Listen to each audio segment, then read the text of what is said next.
बंधुओं बार बार कान पकड़ करके भगवान के आगे जाकर के कहो माफी दे दो, जो हो गया सो हो गया, आगे नहीं करेंगे, आगे नहीं करेंगे। अब जाकर के माफी मिलेगी। हम करके कहते हमने कौन सा किया है, तो दूसरे ने किया था तो हमको मिल गया, हमारा ही हमको मिलेगा, दूसरा किसी को नहीं मिल सकता। हमारे खेत में अगर हमने चने बीजे हैं तो फिर पड़ोसियों की कणक थोड़ी काटने चले जाएंगे हम, और तो चने ही काटने पड़ेंगे, हमारे है ही चने। हमने अपने आंगन में आम का पेड़ लगाया है, तब पड़ोसियों का आंवले थोड़ी लेने चले जाएंगे हमको आम भी लेने पड़ेंगे। इसलिए जैसी करनी करे वैसा ही फल पाए, बीजा पेड़ बबूल का तो आम कहां से खाए। जो कर्म किया है उसका फल भोगना पड़ेगा। लेकिन सत्संग के सुनते सुनते भगवान प्रसन्न हो जाए तो काटा मार देंगे, खत्म भी कर देंगे सारा, और कोई नहीं कर सकता। जो लिखिया करतार ने लेट सके न कोई, जो भगवान ने अपनी डायरी में लिखा वो भगवान ही काट सकते हैं, और कोई दुनिया का माई का नाम नहीं काट सकता।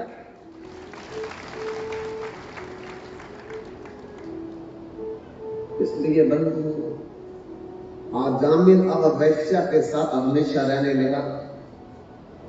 एक पुत्र का जन्म, दूसरे पुत्र का जन्म, तीसरे पुत्र का जन्म, चौथे पुत्र का जन्म, पांचवें पुत्र का जन्म, छठे पुत्र का जन्म, सातवें पुत्र का जन्म, आठवें पुत्र का जन्म, नवें पुत्र का जन्म, 10वें पुत्र का जन्म हो गया। 10 पुत्र हो गए वैश्या के साथ। अब जिम्मेदारी बढ़ गई तो क्या करता, कमाई का साधन है नहीं कोई, रास्ते में जाते आते लोगों को लूटता है, जानवरों को मारता है, पक्षियों को मार करके अपने घर में बना करके, अरे कुछ बेचता है कुछ खाता है। तो एक बार क्या हुआ, अजामिल के नगर में कुछ महात्मा तीर्थ यात्रा करते करते आए और आकर के बोलने लगे, भाई कोई भक्त का घर है, रात काटनी है। तो किसी ने मजाक में बोल दिया, एक ही भक्त है। उन्होंने बोला कौन? तो उन्होंने कहा अजामिल। ओ उसकी कुटिया जंगल में है। महात्मा ने सोचा सच में भक्त होगा, क्योंकि कुटिया जंगल में डाली उसने। उनको क्या पता था कि वो सबसे बड़ा ठग है। तब बेचारे भोले भाले संत जो है वो बंधुओं चले गए अजामिल की कुटिया के पास, और जाकर के आवाज मारने लगे, अजामिल भक्त, अजामिल भक्त। अजामिल तो घर में नहीं था, वो तो लूटने गया था, शिकार करने गया था, लेकिन उसकी पत्नी घर में थी वैश्या। दौड़ करके आ गई संतों के पास, महाराज महाराज तुम किधर आ रहे हो? बोले अजामिल भक्त के घर में। बोले किसी ने आपके साथ मजाक कर दिया है कि अजामिल मेरा ही पति है और बड़ा भारी ठगत है। बोले अच्छा, पत्नी हो करके तुम अपने पति को ठगत बोलती हो? बोले है ही ठगत, झूठ कैसे बोलूं? जब ठगती है तो फिर मैं झूठ कैसे बोल सकती हूं? बोले देवी तुमने सच बोला है, इसलिए हम तुम्हारे पास ही रुकेंगे, हम तुम्हारे हाथ का बना नहीं खाएंगे। कच्चा राशन दे दो और हम लोग यहां बनाएंगे, और बना करके आपके बच्चों को भी प्रसाद खिलाएंगे, आपके पति को भी प्रसाद खिलाएंगे, आपको भी प्रसाद खिलाएंगे, और हम भी प्रसाद। वैश्य ने कहा महाराज चले जाओ, मेरा पति आ गया तो तुमको भी लूट लेगा, इसलिए कोई अपराध ना हो जाए, अब चले जाओ। संतों ने कहा ये भगवान की इच्छा से ही हम आए हैं आज, अब हम जाने वाले नहीं, रात तो इधर ही रुकेंगे, भले तुम्हारा पति हमको मार दे, कोई बात नहीं। बंधुओं, संतों ने एक पेड़ के नीचे जगह साफ की, चूल्हा बना दिया, वैश्या से आटा, चावल, मसाला, नमक, मिर्च और जो कुछ चाहिए था, लकड़ियां जंगल से ले आए और जला करके भोजन तैयार करने लगे। बंधुओं, जब हमारे घर में कुछ बनता है ना, तो उस समय भोजन होता है, खाना होता है, रोटी होती। जब हमारे घर में कुछ बनता है तो उस समय क्या बोलते हैं? खाना खा लो, भोजन कर लो, रोटी खा लो, यही तो बोलते हैं। एक तीनों ही शब्द खतरनाक है, ये नहीं बोलने चाहिए, ये जीवन का नाश करते हैं। भोजन का मतलब है जिसको ना भोजा जाए, ना भोजन, भोज के आगे ना लिखा, जिसको नहीं भोजा जाए, जिसको ना खाया जाए। खाना, ना खाने वाला, खाने का मतलब जिसको ना खाया जाए। रोटी, जो खाने के बाद हमको रुलाती है, खुद भी रोती है, हमको भी रुलाती है। इसलिए रोटी भी कभी मत खाओ, खाना भी मत कभी खाओ, भोजन भी मत कभी करो। तो क्या करेंगे? भूखे रहे? नहीं नहीं नहीं नहीं, आपको भूख नहीं होती। तो क्या करेंगे? बंधुओं, उस भोजन में, उस रोटी में, उस खाने में तुलसी डालो, तुलसी, और तुलसी डाल करके फिर भगवान के आगे रखो, जो भी मंत्र है आपका। अब जब भगवान के आगे रखेंगे तो भगवान गीता में कहते हैं, पत्रम पुष्पम फलम तोयम जो निभक्ता प्रयच्छति तदहम भक्तया उपहृत अश्नामि प्रयासात्मना। जो मेरे आगे तुलसी पत्ता डाल करके भोजन, रोटी, खाना रखेगा, वो फिर भोग बन जाएगा। अब भोजन खत्म, खाना खत्म, रोटी खत्म, क्या बन गया? भोग। क्या बन गया? भोग।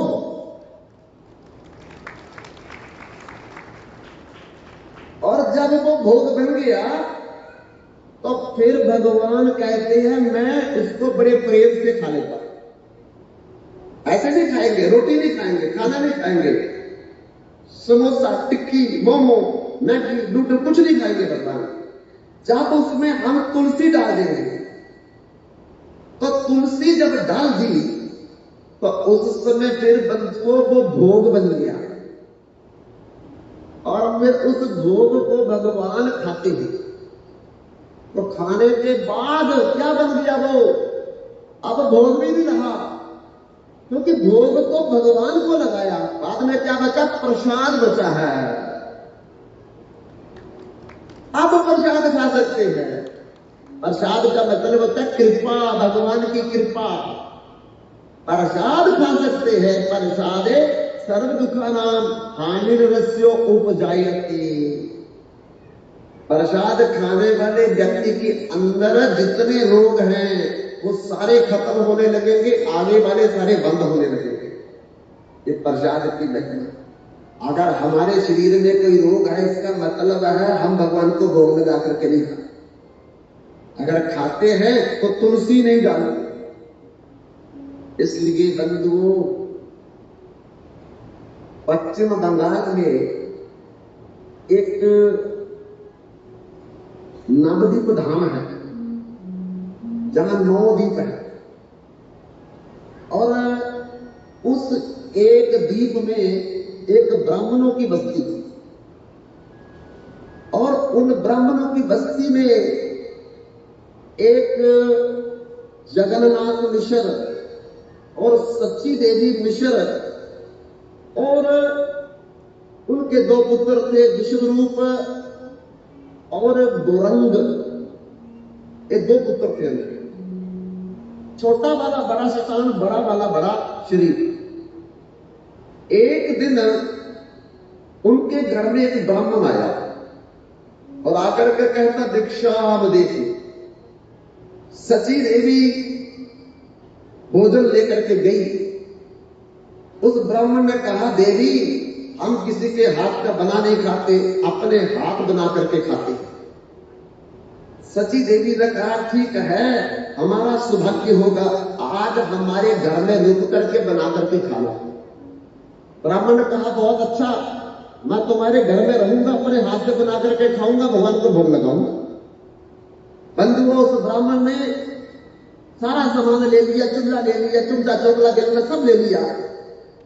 10 बजे रात को भोजन बनाया और भोजन बना करके पत्तल पर सजाया और सजा करके उसमें तुलसी का पत्ता रखा और साथ में तुलसी वाला जल रखा। तो फिर भगवान को बोलने लगे, दरियो धन के मेवा त्यागे, दरियो धन के मेवा त्यागे, ओ फल मी तब उठ कर भागे, ओ फल मी तब उठ कर भागे, ओ दरियो धन के मेवा त्यागे, दरियो धन के मेवा त्यागे, ओ फल मी तब उठ कर भागे, ओ फल की तब उठ कर भागे, साथ विदुर कर खाए नटवर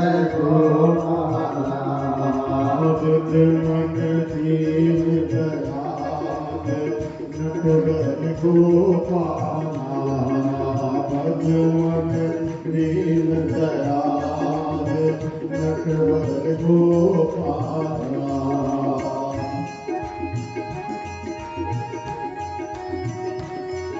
बुध मन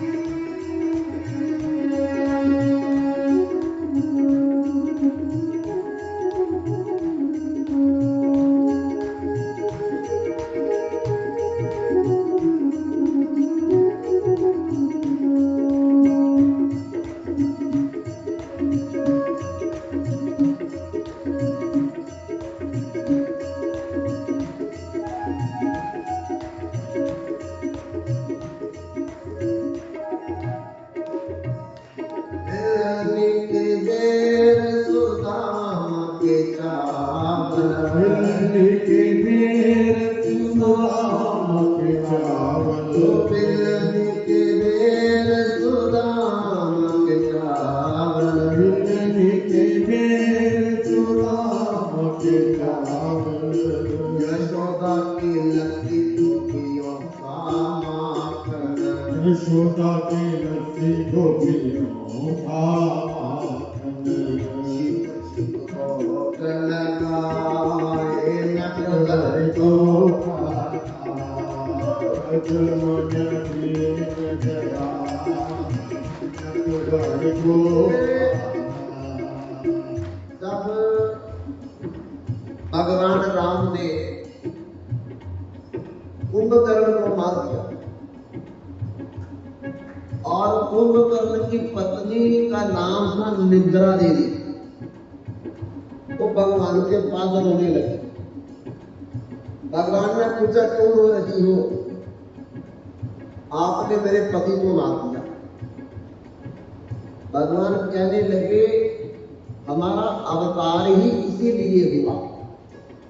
जदा जदा ही धर्मस्य ग्लानिर्भवति भारत, अभ्युत्थान अधर्मस्य तदात्मन सृजाम्यहम्, परित्राणाय साधूनां विनाशाय च दुष्कृताम् धर्म संस्थापनार्थाय संभवामि जुगे। जब जब होई धर्म की हानि, बारही असुर अधिक अभिमानी। कारही आनी थी जाई नहीं बरनी, संत देनु रजनी चर धरनी। तब सब धरी प्रभु विबल शरीरा, आरही कृपा निधि सचल हीरा। भगवान कहते मेरा अवतार ही धर्म की रक्षा के लिए हुआ और अधर्म के नाश के लिए हुआ है। तुम्हारा पति अधर्मी था, रावण का साथ दे रहा था, इसलिए हमने मान। पत्नी निद्रा देवी ने कहा हमारे पति को तो मार दिया, हम कहां जाएं? भगवान राम ने कहा कहीं भी चली जाओ, हम तुमको वरदान देते हैं, जहां जाना चाहोगी तथास्तु बोल देते। कुंभकर्ण की पुत्री ने बोला मेरे पति ने कभी सत्संग नहीं किया, कभी कीर्तन नहीं किया, कभी कथा में नहीं गई, मेरे को वरदान दो जहां सत्संग, जहां कीर्तन, जहां कथा मैं चली जाऊं। भगवान ने कहा तथास्तु, जाओ, जहां सत्संग होगा, कथा होगी, कीर्तन होगी, तुम वहीं बैठोगी जाकर के। बंधुओं सुनते, कुंभकर्ण की पत्नी निद्रा देवी जहां सत्संग, जहां कथा, जहां कीर्तन, सबसे पहले आकर के बैठ जाती है। अब पता नहीं किस रूप में वो बैठी हुई है यहाँ, हमको भले पता या नहीं पता, क्योंकि जब तक वो बैठेगी तभी तक नींद आती है, तभी तक निद्रा आती है। इसका मतलब किसी को नींद आ रही है तो कुंभकर्ण की पत्नी निद्रा देवी जरूर छुप करके बैठी है जब जब वो सत्संग में जाए, कथा में जाए, कीर्तन में जाए, सारे सो जाए, अकेली वो जागती रहे। और बेचारा सुनाने वाला भी कभी सोए कभी जगे, कभी सोए, उसके ऊपर भी असर हो रहा था। तो सारे इकट्ठे होकर गए भगवान राम के पास, बोले प्रभु दुहाई है, क्या हुआ? आपने अर्थ का अनर्थ कर दिया। बोले हुआ क्या?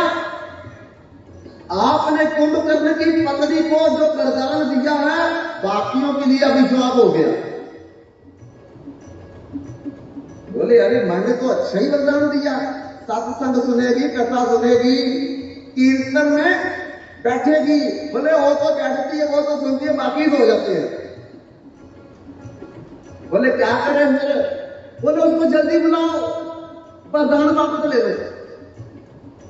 निद्रा देवी को बुलाया गया। भगवान राम ने बोला देवी तुम्हारे कारण सब सो रहे हैं, सब निद्रा में जा रहे हैं, सब मुंह खोल करके आवाज़ियां मार रहे हैं। तो प्रभु मैं क्या करूं? सत्संग ना सुनो, कीर्तन में ना जाऊं, कथा में ना जाऊं। आप भगवान ये भी नहीं कहते थे कि ना जाओ, क्योंकि स्वयं तो भगवान कहते हैं कि सत्संग में, कथा में, कीर्तन में जाना चाहिए। अब कैसे बोले उसको? भगवान दुविधा में फंस गए। निद्रा देवी कहती है आप दुविधा में मत फंसो, एक काम करो, जाऊंगी मैं जरूर, लेकिन मैं उन्हीं को सुलाऊंगी जो ताली नहीं बजाएंगे।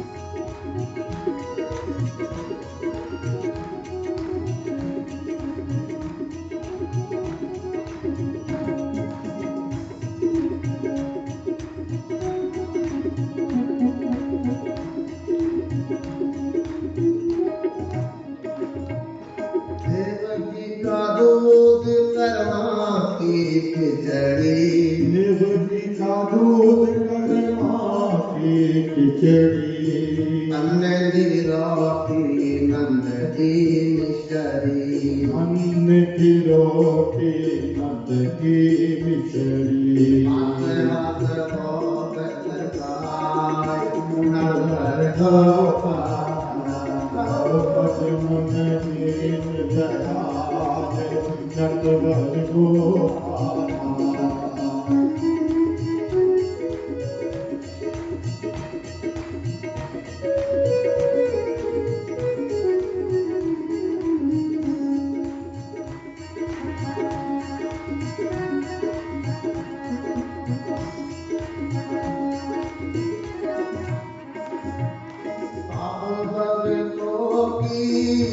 कही अर्जी अब भातम दिए कई अर्जी मानो न मानो तुम्हारी मर्जी मानो न मानो तुम्हारी मर्जी आकर भोग लगाओ नंबर पद मन दीन दयाल नटवर गोपाल पद मन दीन दयाल नटवर गोपाल पद मन दीन दयाल नटवर गोपाल पद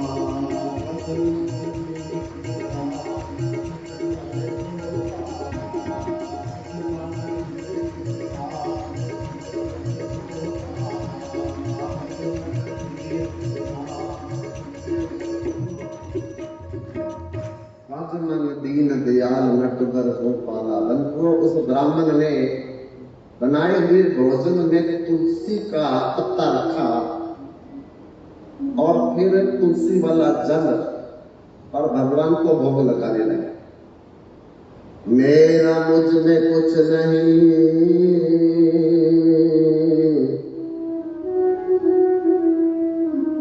जो कुछ है सो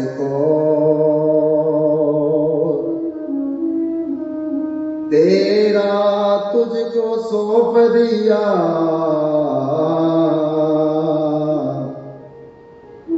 क्या लागत है हे प्रभु, ये तुम्हारा ही है, तुमको सौंप रहे हैं, अब प्रसाद दे दो हमको। हमको केवल प्रसाद लेने का अधिकार है। कपड़ा हो उसका भी प्रसाद, पैसा हो उसका भी प्रसाद, रोटी हो, भोजन हो, खाना हो उसका भी प्रसाद। सीधी रोटी नहीं खा सकते, सीधा भोजन नहीं खा सकते, पाप लगेगा। तभी तो डायबिटीज भी हो रही है, तभी तो माइग्रेन की बीमारी हो रही है, तभी सर्वाइकल पेन हो रही है। ये जितनी भयंकर बीमारियां हैं इसीलिए है।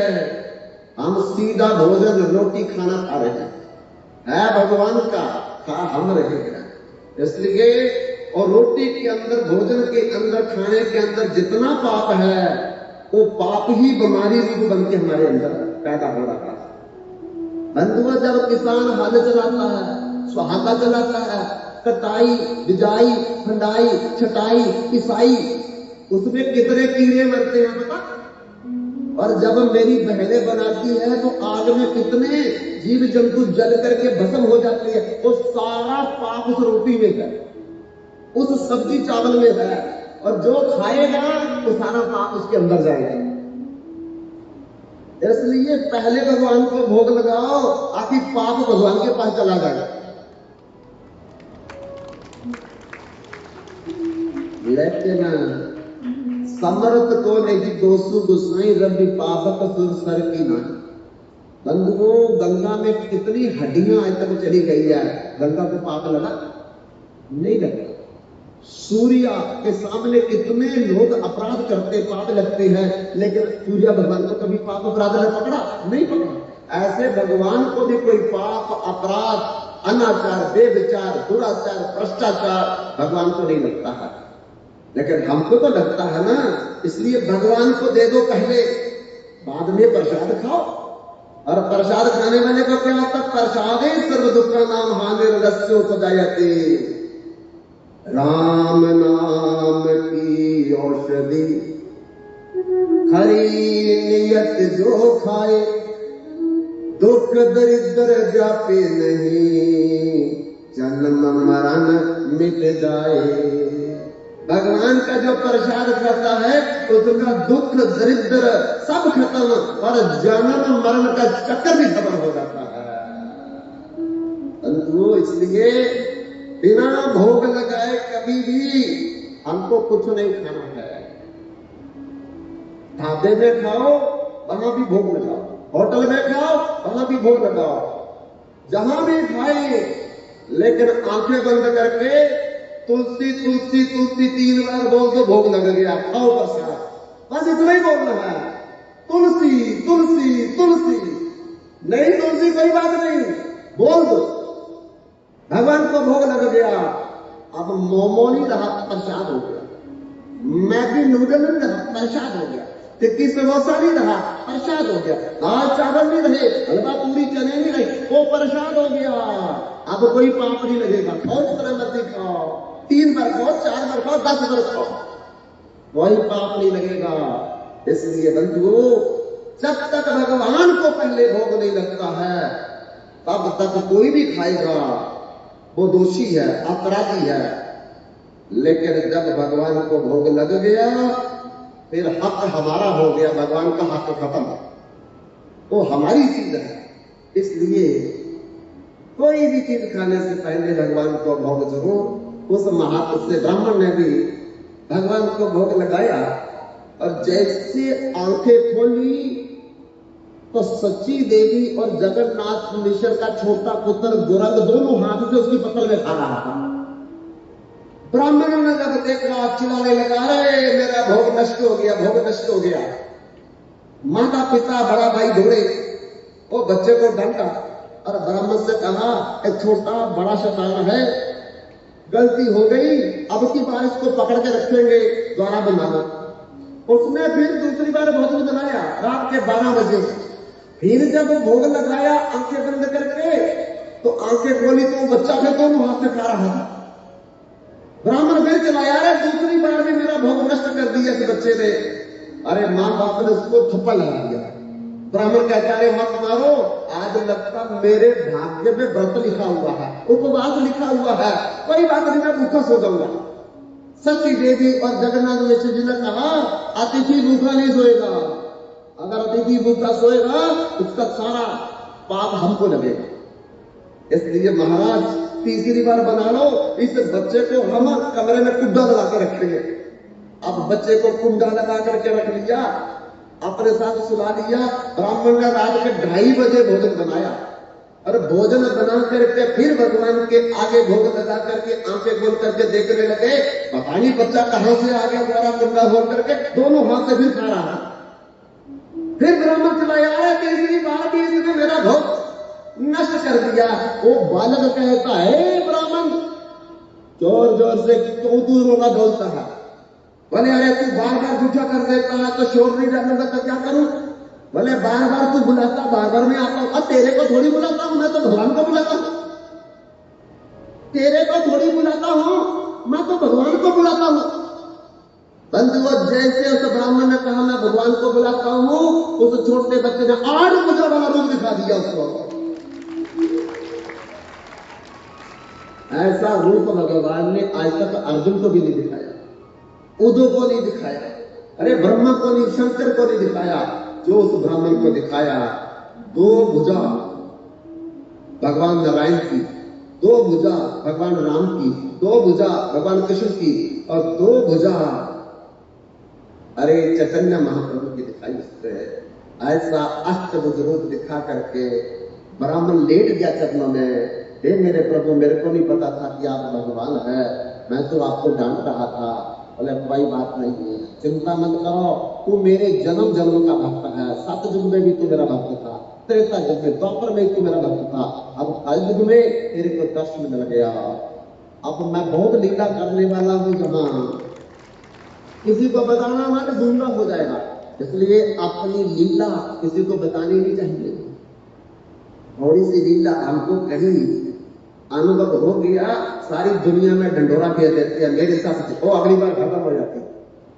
इसलिए कुछ मिल रहा है संभाल के। भाई आपके घर में 10,000 रुपया तो देने आए तो लोगों को कहते हो 10,000 रुपया आ गया, 10,000 रुपया आ गया, कहते हो? नहीं कहते। आपकी दुकान में अगर थोड़ी सी कमाई पैसे की आ गई तो किसी को रोना डालते हो? और जब पैसे का रोला नहीं डालते, सोने का रोला नहीं डालते, अगर भगवान की कोई लीला का अनुभव हो रहा है तो क्यों बता रहे हो दुनिया को? चोर लग जाएंगे पीछे, खत्म हो जाएगा। इसलिए बंधु, ये भोग जो है, ये 56 भोग 36 व्यंजन बिन तुलसी प्रभु एक नहीं मानी। भगवान को भोग तब लगता है जब तुलसी बीच में रह लेते हैं, क्योंकि तुलसी देवी ने 87,000 वर्ष तपस्या करके बद्रीनाथ वन में भगवान से वरदान मांगा था, क्या जिस वस्तु में मैं नहीं होंगी उसको तुम नहीं खाओगे। 56 भोग 36 व्यंजन बिन तुलसी प्रभु एक नहीं मानी। बिना तुलसी से, अरे दुर्योधन 56 भोग 36 व्यंजन भगवान को खिलाने लगे, तुलसी नहीं डाली थी भगवान ने, कहते भूख नहीं है, और विद्रोही के घर में जाकर के छिलके खा लिए। क्या वो भोग लगे हुए थे तुलसी दल डाल करके। इसलिए तुलसी की बहुत बड़ी महिमा है। तुलसी महालक्ष्मी का अवतार है, तुलसी सीता का अवतार है, तुलसी रुक्मिणी का अवतार है। पांडु लोग जब वन में दर दर की ठोकरें खा रहे थे, तब द्रौपदी ने तुलसी की पूजा की, तब जाकर के उनका 12 साल का वनवास 13वां साल अज्ञातवास पूरा हो गया। किसी ने नहीं देखा। माता सीता जब रावण की अशोक वाटिका में रोती थी, विलाप करती थी भगवान राम के लिए, तब माता सीता ने तुलसी का पेड़ लगाया और उसको दीप दान देना शुरू किया, देसी घी का, और 4 परिक्रमा की। उसी समय खबर आ गई हनुमान के द्वारा, भगवान आगे है संसार के पास। खबर मिल गई उसी समय, मिलन बंधुओं, पार्वती ने अपना तन सुखा लिया था भगवान शंकर को पाने के लिए, लेकिन तब तक भगवान शंकर नहीं मिले जब तक पार्वती ने उसी जंगल में तुलसी का पेड़ लगा करके दीप नहीं जलाया, परिक्रमा नहीं की तुलसी। ऐसी तुलसी की महिमा जान करके भी कोई अपने घर में तुलसी ना लगाए तो समझ लो हम अपना बहुत बड़ा नुकसान कर। जिस घर में तुलसी रहती है उस घर में जमदूत नहीं आते, जमराज नहीं आते हैं, भूत प्रेत पिशाच असुर राक्षस ब्रह्मदैत्य डाकनी शाकनी पिचासनी एक कोई नहीं आएगा। और उस घर में कभी भी पैसे का अभाव नहीं होगा, क्योंकि तुलसी देवी लक्ष्मी का अवतार है। जहां लक्ष्मी रहेगी, लक्ष्मी की सेवा होगी, अरे धन के देवता कुबेर तो वहां लेट जाएंगे आकर के। धन की कमी कैसे हो सकती? किसी की दुकान बंद है, फैक्ट्री बंद है, मुकदमा नहीं जीत रहा, जब बच्चे का विवाह नहीं हो रहा, घर में पितर दोष है, भूमि दोष है, ब्रह्म दोष है, वास्तु दोष है, द्रव्य दोष है, मंत्र दोष है, तुलसी का पेड़ घर में लगाओ, उसको दीपदान करो, सारे ही दोष खत्म, उसी समय सारे दोष खत्म। बंधुओं, मदर देश की रानी हार देना, तुलसी के आगे दीपक जलाते